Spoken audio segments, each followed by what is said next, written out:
because Kioni is not one individual who can work with other people. You have seen that he always goes out alone. He's a lone ranger. And for him, he believes that he has a supersonic mind that cannot be rivaled by any other person.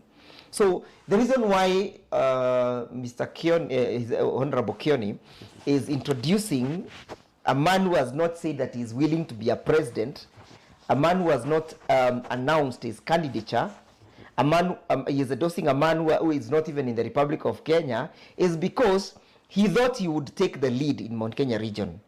Now, with the coming of the Gitungati #1, His Excellency Rigathi Gachagua, he found that he has no space. Ladies and gentlemen, Jeremiah Kioni, ever since Uhuru Kenyatta left office, has been a key figure in the political terrain of this country. Let me just take you back slightly on a history about Jeremiah Kioni. Jeremiah Kioni, just before Uhuru Kenyatta exited State House, Jeremiah Kioni became the Secretary General for the Jubilee Party. After that, immediately William Ruto won the election. They started fighting Jubilee Party, and Jeremiah Kioni was at the center of it to ensure that Jubilee Party stands. We saw the government installing Sabina Chege to replace Uhuru Kenyatta. To an extent that they took Uhuru Kenyatta to court. But eventually, I think as things stand today, Jeremiah Kioni still remains to be the Secretary General of the Jubilee Party, and Uhuru Kenyatta the party leader of this party. Now, after Uhuru Kenyatta had exited, the wars are over, the 2027 game started after the disappointing start of President William Ruto. Then at some point, people started aligning themselves. And we saw Jeremiah Kioni, Kalonzo Musyoka, Eugene Wamalwa, and of course none other than Fernando Waititu and many other leaders coming together to form the opposition just after Raila Amolo Odinga joined government after the Gen Z protests. Now, during this time, the talk was simple. Kalonzo Musyoka for 2027. And it was said not once, not twice, but several times by Jeremiah Kioni. Mimi yangu imekwisha. Nikupeleka Zakayo nyumbani. Na nitakuwa nyuma ya Steven Kalonzo Musyoka. And we are relying on Steven Kalonzo Musyoka to take Zakayo home. And he will. Suddenly, Jeremiah Kioni came up and talked about Matiang'i being the flag bearer of the Jubilee Party. The picking of Matiang'i, before anything else, is one, I would want somebody to put another name on the table that is better than his. Again, this is competition. But two, as Jubilee Party, we also need a person who can help us. But Matiang'i, we pick him for what reason? He is the one who was left to helping Uhuru to manage the country. He was the one chairing the cabinet subcommittees. And I remember we went before that subcommittee with members, leadership of Nyandarua. And he had the whole cabinet seated on one side, and we were seated on the other side. And he was the one chairing, having been given that authority by the president. Questions were all over. Why has Jeremiah Kioni changed tune suddenly? And it was clear that people were thinking maybe it was Uhuru Kenyatta instructing him. Uhuru Kenyatta has changed tune from Kalonzo Musyoka. But the fact was, Jeremiah Kioni said it is Matiang'i.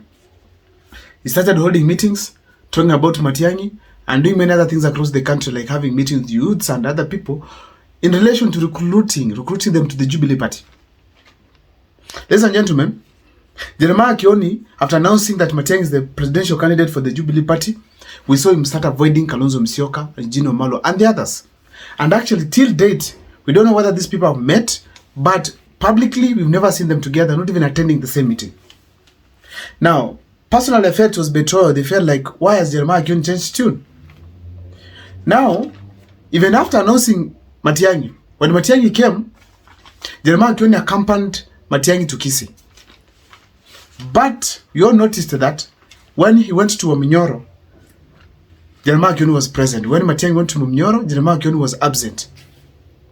Then now, I sat down and asked myself, who is really guiding Jeremiah Kioni? What is Jeremiah Kioni up to?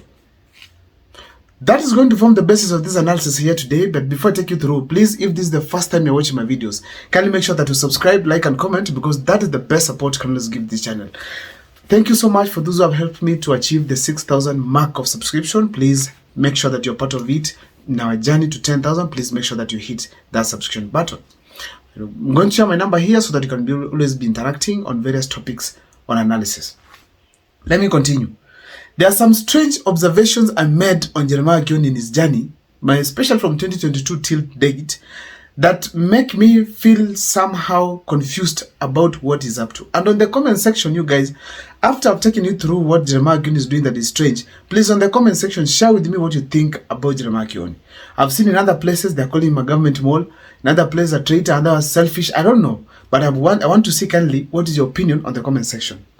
Now, first, when he said that Matiang'i is going to vie for the Jubilee party, he did not declare it officially. We did not see any form of a party of bestowing Matiang'i as the party leader. We don't know the deputy party leader of that party. He's the only secretary general. We don't know what about the chairman and other people. But there's one thing that I saw from there. He did not recognize the existence of Matiang'i's party, that's the UPA. And he has never talked about it anywhere. But he keeps on insisting that it is Jubilee party that Matiang'i will run with. That's the first thing. Another strange thing I noted is this.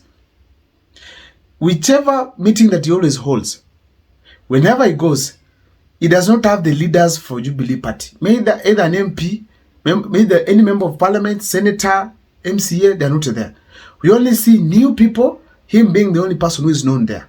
Most of them are young, wearing the Jubilee party koffias. So I'm not so sure who are those, but probably they're recruits or aspirants in the future, that's 2027. But he is never accompanied by any of the leaders from Mount Kenya, be it lawyers, be it friends of Uhuru Kenyatta. Nobody's always there. He's always the only person present. Apart from that, the recruitment of new people, it's just him who is doing it. No one else has come from the party and said we are bringing new members. Every statement that is made by Jeremiah Kioni. And he always claims to be speaking from Uhuru Kenyatta. Then you ask yourself, what is Jeremiah Kioni up to? Leaders are coming together to form the opposition. But Jeremiah Kioni is a lone ranger doing things differently in his own way, in his own places. Another thing, Jeremiah Kioni has been printing some pictures of Jubilee where he is the deputy party leader, presumably, especially being with Dr. Fred Matiang'i. So people are assuming, does he intend to become a presidential candidate, or maybe he wants to become a deputy president with Matiang'i. And the strange thing I've noted with that, it is the fact that as we speak today, Jeremiah Kioni is not talking about Matiang'i the way he used to talk before Matiang'i came.